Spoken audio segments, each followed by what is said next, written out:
అవినీతి అంతం బలరాం పంతం అనే నినాదం చేస్తూ కార్మికులు వస్తూ ఉంటారు. అదంతా చూసి ఇది కూడా చాలా బాగుంది. అవినీతి అంతం బలరాం పంతం, ఇదేదో పవర్ఫుల్ వర్డ్లా ఉంది నాన్న, ఇది చాలా మంచి వర్డ్, ఇది మీకు ఎవరు చెప్పారు, ఇది చాలా బాగుంది అని చెప్పేసి పాదు అయితే చాలా గొప్ప అయిపోతూ ఉంటాడు ఆ మాట వినగానే. ఇక బలరాం కూడా చాలా హ్యాపీగా ఫీల్ అవుతూ ఉంటాడు. అవును నాన్న, ఈ మాటలో చాలా పవర్ ఉంది అని చెప్పేసి అంటూ పాదు అయితే హ్యాపీగా ఫీల్ అవుతూ వాళ్ళ నాన్నతో చెప్పేసరికి, అవునరా నాకు అదే అనిపిస్తుంది అని చెప్పేసి బలరాం నవ్వుతూ పాదుని అంటూ ఉంటాడు. మీకు ఇవి ఎవరు చెప్పారు, ఇవి చాలా బాగున్నాయి అని చెప్పేసి పాదు అయితే నవ్వుతూ వాళ్ళని అడుగుతూ ఉంటాడు.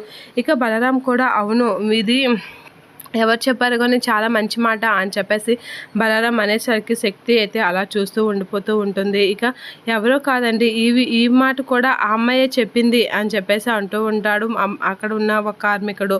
అలా అనేసరికి ఎవరు ఆవిడ అని అనేసరికి అమ్మ రా ఇటు అని చెప్పేసి పిలుస్తూ ఉంటాడు. అలా పిల్లగానే భానుమతికి అయితే అందరూ చోటిస్తూ ఉంటారు. ఇక భానుమతిని చూసి బలరాం వీళ్ళందరూ అయితే అలా చూస్తూ ఉండిపోతూ ఉంటారు. ఇక పాదు అయితే షాక్ అవుతూ ఉంటాడు. ఏంటి భాను ఇక్కడికి ఎందుకు వచ్చింది, మా పరువు తీయడానికే వచ్చింది అని చెప్పేసి కోపంతో రగిలిపోతూ ఉంటాడు పాదు. ఇక ఏం చేయలేక అలా చూస్తూ ఉంటాడు. ఇక భాను శక్తి అయితే షాక్ అవుతూ ఉంటుంది భాను చేసిన పనికి. ఇక భాను అయితే అక్కడ తన చెయ్యికి గంటు పెట్టుకొని నెత్తటి తిలక మీద దిద్దుతూ ఉంటుంది బలరాంకి. అలా దిద్దగానే బలరాం షాక్ అవుతూ ఉంటాడు. ఇక అదంతా చూసి వాళ్ళ ఆవిడ శారద కూడా హ్యాపీగా ఫీల్ అవుతూ ఉంటుంది.